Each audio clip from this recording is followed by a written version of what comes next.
There's something kind of weird going on, I gotta say, when it comes to Crimson Desert. Not with the game itself, really. The game is great. I've been playing it like crazy. I'm 77 hours into the game myself and nowhere near the end. Every time I sit down to play, just hours pass by like it's nothing. It feels like I played for an hour, but no, it's been 5 actually, which is, yeah, I know, not good for time management, I'm aware. I don't even want to go outside, man, and do things either. I just want to sit in my room with my controller in hand, just exploring Pywell. If you ask anybody who's actually played Crimson Desert for real and gave it time to get invested, you get the same response. Man, the game's kind of amazing. It's scratching that Skyrim itch that I've had for years, and like everything I find is just cool and weird. Like I found new armor sets. I got a guy in my camp now who does haircuts and all that, which is cool, and I randomly stumbled upon an ancient being who attacked me like in this boss fight, and then once I beat them, I went through a portal which then led me to multiple massive abyss puzzles in the sky that culminated in me now being able to use ice and fire in place of my nature magic, I guess, as my element when I attack and do things too. I even finally unlocked Unka, that's the final playable character. He's like this huge orc guy with a machine gun arm that he can use over a bow, which is way cooler, mind you. And he's like this huge heavy bruiser type with a massive two-hand axe, and then I looked at Unka's abilities, and you can unlock the ability also to dual wield two-handed weapons, which is just as nuts as it sounds. Like, dude is out here dual wielding giant axes in each hand like it's nothing. And the game just keeps going, man. I'm upgrading my Howling Hill base. I can apparently upgrade and expand Payloon if I understand correctly based on what this one NPC told me. As I said, right, the game just keeps going and expanding. But like I said, something weird's going on here, and it's with the conversation around Crimson Desert, because everybody who bought this game, they love it, but the websites, they kind of hate this game, dude. IGN especially, which is the topic of this video, they hate this game a lot, it seems, since they gave it a 6 out of 10, calling it a mess. And the problem with these sorts of reviews is that they form long before people even really get a chance to experience what Crimson Desert even is. The narrative around it took shape, and we all thought, uh-oh, is this game really bad? Well, the gaming media sure is saying that a lot if you believe them, but if you ask me, the way that IGN especially has treated Crimson Desert, that says a lot more about the gaming landscape than this game in particular. The article that really got people mad was this one here titled, "Can Crimson Desert patch its way to a cyberpunk-style victory?" This article, from the title alone, was a massive clickbait move by IGN, because it conveyed the message to readers that Crimson Desert was somehow a broken mess at launch when it wasn't that at all. The game was perfectly playable and fine. It never crashed once for me on PS5 Pro either at release, yet if you read that headline, you would think that Crimson Desert was a disaster like Cyberpunk was at release, which again, it was nothing like that or even close to it. So it's honestly a meaningless comparison. Even from the first paragraph, as you can see here, IGN tears to the Crimson Desert, bringing up its mixed Steam review score, its bad inventory, and then some, all things that have been fixed, and yet despite that, this article still exists anyways. Because when you look at Crimson Desert now, nothing IGN says it holds any water at all. Like, look here at its Steam page. IGN reported that it was mixed. It's actually very positive, with over 35,000 user review scores already. They also, as in the developers, have been releasing updates like crazy to Crimson Desert that have been fixing almost every issue with the game with really fast releases. They, for example, massively reduced the load time between fast traveling. They also reduced the stamina depletion when gliding by at least 50%, if not more. It feels like it anyways. Then there's the combat and the movement. It feels far more responsive. The graphics and the performance, while already good, are being upgraded and fixed even more with every patch. They also added a bunch of freebies like free money and more in the game for you to pick up and camp resources too. They also added new mounts like giant wolves, which by the way, that giant wolf mount can actually attack enemies for you, and even elks to ride as well. Like, they even fixed things like riding your mount, because now it's just one click to sprint instead of tapping it like you're playing GTA. They also fixed cooking so that it's faster to do. I could keep going on, but you get the point. They've been patching this game so quickly. And yeah, that's why its rating is now very positive, because the game is amazing now. And to further prove that, here's the Steam charts. I'm writing this on a Monday morning, by the way. It's 11 a.m. And look, it's almost at 200,000 players, which is kind of absurd considering that people are working right now. Beyond that, Crimson Desert broke its previous higher player count of about 240k for now 276,000 players, and that's more than a week after its initial launch. You don't see that very often at all, if ever. I think the last game that actually did this maybe was Arc Raiders. Most other games kind of hit their highest player counts in the first weekend of their release. And then from there, it usually just kind of goes down as hype does as well. But for Crimson Desert, it's the inverse actually, which is nuts. I don't think we've seen this game's final form yet. And now that it's practically fixed and most issues that players have had have already been addressed, it's a game that will likely just keep growing. But IGN hates that, because if you're a website that lives and dies by your opinions and the value of what that opinion entails, then what's happening right now does not correlate with how you scored and defined Crimson Desert. IGN rated this game, by the way, lower than Dustborn or Veilguard, yet it's eclipsing them. Well, how can that be? IGN said it was bad, so this shouldn't be happening. But what I love is how Crimson Desert exposes all of these elitist game journalists who think that their word is law. Like, for example, Jason Schreier of Bloomberg, who said this about Crimson Desert when it first came out, as it reads here: "I've only played a few hours of the much-hyped Crimson Desert, so weight my opinion accordingly, but those few hours were so boring and soulless that I absolutely did not want to play anymore. It feels like a game designed for people who just want to consume content." And yet it seems like his opinion means nothing, because the exact opposite has been said about the game from people who actually played it. I just kind of love to see Jason Schreier be wrong time and time again like this. It's just funny to me. Like this gen where Jason Schreier said go woke, go bro, or top of the charts when it came to Dragon Age Veilguard, and how he has since deleted that tweet because the game actually bombed. It broke nothing, and he was actually wrong about that one as well. It's like, oh, it's so delicious seeing someone like Jason Schreier be wrong, man. Finger licking good special. I guess you can never take the Kotaku out of a games journalist who worked there after all for so many years. But these people are so obviously bought and paid for to hate on anything that goes against what they champion, it's getting pathetic. IGN's own review of Crimson Desert is also embarrassing. It doesn't showcase what the game is actually going to be like if you buy it either. At one point, IGN complains about inventory space, as you can see here where I highlighted it in their own review of the game. The reviewer even admits that since the review that Crimson Desert now does have inventory space beyond what was originally, but according to IGN, it still isn't enough, which is kind of ridiculous because it's 240 slots plus that if you do quests in the game. And like all the quests in these games practically reward you with bonus inventory slots too, and despite this being fixed, which was a complaint of theirs in the review, like for Crimson Desert, Norwich score is even going to be changed to reflect that now. Isn't that interesting? IGN instead just acknowledges the change, claims that it isn't enough when it is actually, and then still doubles down on their 6 out of 10. Again, why would you believe these people at all? They're like, you're presented with solutions. You reject them, yet you cry anyways. How is this a professional website? The part that annoys me the most is that IGN voluntarily, like many other websites, refused to score Marathon, for example, because Bungie asked them to wait until the endgame activity cryo archive was fully available, which was roughly 2 or so weeks after launch, so Marathon by definition was not reviewed and scored on what was available day one, but instead a patched version of the game with 2 weeks worth of updates alongside a new endgame mode that was again not available day one. Yet Crimson Desert, which is hundreds of hours long, is not given this same grace period. Instead, it is scored day one, given really no time to update like Marathon did, and the score is finished either at launch or a few days later at best. How is that an acceptable way of doing things? It isn't, by the way. It shows the bias of IGN and other sites like them. And yet they all suspiciously always do this to Asian-made games, but never really the Western ones. Because Crimson Desert, by the way, is made by South Koreans, which is probably why it got treated the way that it did by reviewers, and at this point, review scores, if you ask me, they don't really matter anymore from these sorts of websites. Because they're either skewed towards always giving the usual suspects the same privileges and bonus points because of who they are, while like spitting on anyone who isn't Western unless their name is Nintendo and the game's name has Super Mario or Zelda in the title. Wildly enough, if you look at Crimson Desert on OpenCritic, like look at this, 77% from critics, but an eye-watering 100% from the fans. Wow, 100% of people who scored Crimson Desert love the game that much. From the people who actually played it and bought it with their own money. Imagine that, but that's what I'm talking about. It's like, what an embarrassing self-owned moment by games journalists to be so out of touch with reality when it comes to a game like this. It just shows how gaping the gap is between what players want and love versus what the shills want to see succeed or not again. Like IGN, right? They gave Dustborn of all things a higher score than Crimson Desert. How is that even possible? Are we being serious right now? now? Like, hilariously, IGN had to admit that Crimson Desert hit a new all-time peak on Steam charts, as you can see here. Even how they worded it on Twitter, like, it's like with no fanfare. Like, they're disappointed that it did achieve what it did. And as you can see, I call out IGN publicly, like I usually do, that their opinion is worthless. And now they're constantly having these double standards when it comes to Western versus Eastern made games and how they cover them. And I want you to know that now that Crimson Desert is effectively complete, as in its main development, it has been confirmed that the developers who worked on it are now shifting over to Pearl Abyss's next game that's set to release, which is called Doke V or Doke V. I don't know if I said it right, to be honest, but anyways, here it is on screen. It's like an open world, cutesy Pokemon monster capturing game that has like life simulation elements and more. Yeah, I know, it looks drastically different compared to Crimson Desert, but that's still pretty cool to see. But I could also see, IGN and other sites hating on Doke V or Doke V as well as they did Crimson Desert too. Like, what will the problem be this time? Too much content? Maybe the game's too big. Maybe the Pokemon-like creatures are not designs that they like. It could be any manner of things they come up with, but this is the point, right? These websites just hate things that they can't control. They can kind of control Western studios because they're in bed with them already, but Pearl Abyss is South Korean. It's kind of out of their jurisdiction. So naturally, they see a game where gender nonsense is nowhere to be found. There's basically zero diversity in the humans in-game. The main character is a white guy with blue eyes and looks 100% European, and there's no identity slop anywhere to be found whatsoever. So naturally, because of all of this and more, they would hate this game. Like, how is that surprising to anyone? It really isn't. What happened with Crimson Desert, if you ask me, reminded me of another game the games journalists tried to ruin too, with Hogwarts Legacy. Another game that sold way too well, over 30 million units, despite the fact that every website tried their very best to bury that game too. Reviewers even had to apologize to their own so-called colleagues for reviewing Hogwarts Legacy because of J.K. Rowling. Like, it's all such a mask-off thing, because it just shows how all of this is just performative. It's such a you scratch my back, I'll scratch you sort of scenario. It just comes off as inauthentic at best. Even IGN's own readers who comment on their articles don't believe them for a second either. Like, here's some comments from IGN's article about Crimson Desert being a cyberpunk disaster, and look at it. Like, your own comments don't believe you, IGN. Why do you try to do this? Why are you not showing the same energy to Marathon like you did with Crimson Desert? What is it with this hatred towards games made by Asian developers specifically? Like, it's so pathetic, yet also on brand with them. And you see, this is why I'm sick of IGN, because for years they've positioned themselves as the voice of gaming journalism, right? They're the authority, apparently, of what's good and bad. IGN is meant to represent what the players want, but they've been anything but that for years now. Now they're just a talking mouthpiece for the billion-dollar corporations that fund them. It's also inauthentic, it's pathetic more so than it is sad. You would think that IGN and other websites would be jumping over the moon about Crimson Desert, like they got the next Skyrim pretty much. A game that they can churn out guides for in every direction, like the best builds, where to find the armor sets. Players are going to look up how to complete that puzzle in that one, like actual search engine gold on their hands so their ads can run and they can make money and all that too. But instead they, alongside other websites, are just strangely cautious and skeptical and dismissive of Crimson Desert. Now don't get me wrong, skepticism in journalism is not bad, it's necessary actually. But the problem here is that skepticism is not being applied equally across the board these days, and that is just a fact. Crimson Desert feels like it's being dissected piece by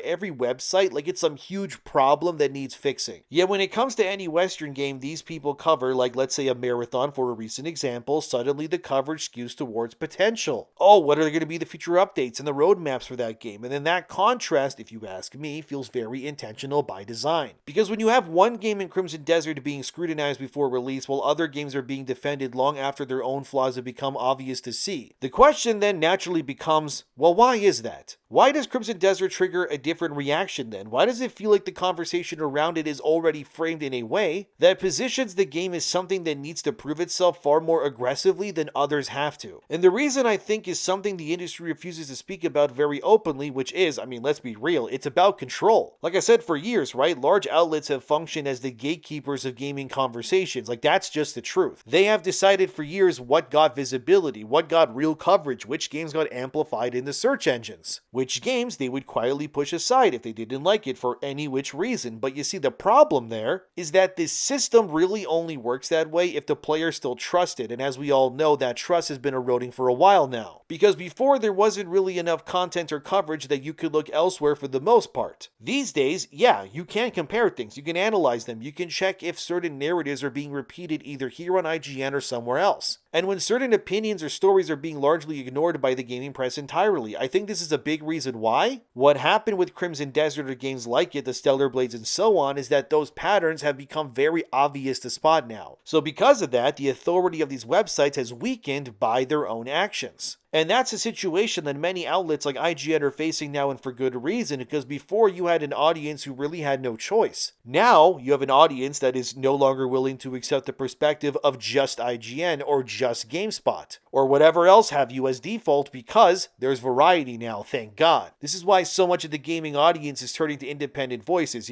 people who operate outside of the traditional access-driven media nonsense. Like, I don't have to listen to anybody. I don't got a boss telling me that you can't publish this or that. I can cover whatever I choose. IGN can't do that, nor can GameSpot, and it's because of that shift that it changes everything for the better, in my opinion. Because now that the gatekeepers, for lack of a better word, are losing control of the narrative surrounding a Crimson Desert, for example, the audience is going to start asking questions, which is not good if you're IGN. Because you don't want them asking questions, you want them swallowing whatever you put in front of them, because now when a reader or viewer sees coverage of Crimson Desert by IGN, now they're going to wonder, is this criticism actually about the game or something else entirely? Are they talking about, I don't know, expectations maybe, or are they against this game because it doesn't align the way that they want it to? Are they against Crimson Desert because it doesn't fit into the framework that the games industry has spent years upon years building, right? Because the problem with Crimson Desert is that it represents something that is becoming increasingly more rare in modern AAA especially, which is that Crimson Desert is a massive self-contained experience, right? It's not live service, it's a single-player game. And when companies want people to accept live service more, which isn't really happening, this sort of game is kind of disruptive. Because if it gains traction and people buy and play it, they're going to want more of that thing and not a marathon or whatever other forever game you want to bring up. So I think the reason why IGN hates Crimson Desert specifically and wants it to fail is not because it is a controversial game. There's nothing really controversial in it at all, actually. They hate it simply because the game challenges the direction that the industry people at the top want games to move in for years now. And because you got all of these games with battle passes and more, I mean, for God's sakes, every time you watch a Game Awards, a Summer Game Fest, whatever you want to name it, they always show like a dozen free-to-play monetized games, don't they? Because that's what they really want. They want to turn games into a subscription service-like experience, and they want to prioritize long-term monetization over a complete experience day one. So the simple fact that Crimson Desert even exists and enters the conversation the way that it has, yeah, it becomes a problem. Because it's a conversation that players actually want to have. Hey, this is what we want more of. And the people in charge and their talking heads, the journalists I mean, then come in full force with articles shilling and defending the sort of games that nobody with a functioning brain wants to play. And because of those conversations happening more openly and not being beholden to what IGN or Kotaku thinks, then the traditional gatekeepers, if you will, of games media then find themselves in a bad spot. Because now the audience they've been conditioning over years to believe their every word and eat anything they put in front of them, well, they're not doing that anymore. And instead, they're questioning it, and that angers them to no end. That's why you are seeing the reaction to Crimson Desert right now. It's not because the game is immune to failing or criticism, no, but it's because a game succeeding like this and then goes against every article or think piece from some shill journalists who all believe, talk, and think the exact same way. We've all been giving the same script to champion the slop live service game, but make sure to step on Crimson Desert, and because of that, when you have an industry that once maybe claimed to represent what players actually wanted, now they're struggling to maintain even a little bit of credibility with them, and that if it continues that way, which it will, they're going to keep losing their power over the viewer, which is very bad for an IGN. Because nobody can really control the narrative though, because eventually people will decide for themselves. IGN really hates that though, don't they? Because think about it, IGN doesn't just review games. They operate within an ecosystem, if you will, that is built around access, that is made through partnerships and relationships, and the better these become, the more visibility is given to the products made by those that are constantly rubbing IGN's back and filling their pockets. This is why you usually see IGN getting those early previews and the exclusive interviews and the partnerships and the ads placed on their websites whenever a new game comes out. Because it's all about influence really, and unfortunately those sorts of relationships are usually depending on whether you align with the people seeking those partnerships out. This can obviously lead to softer criticism on games that can buy ad space looking at you, Bungie and Marathon, or to make sure they don't, as in the journalists, frame conversations in any which way that would disrupt their access, but that's the thing, right? People aren't stupid, especially people who play video games, because they can tell when you're BSing them. That's why so many people online are starting to notice that,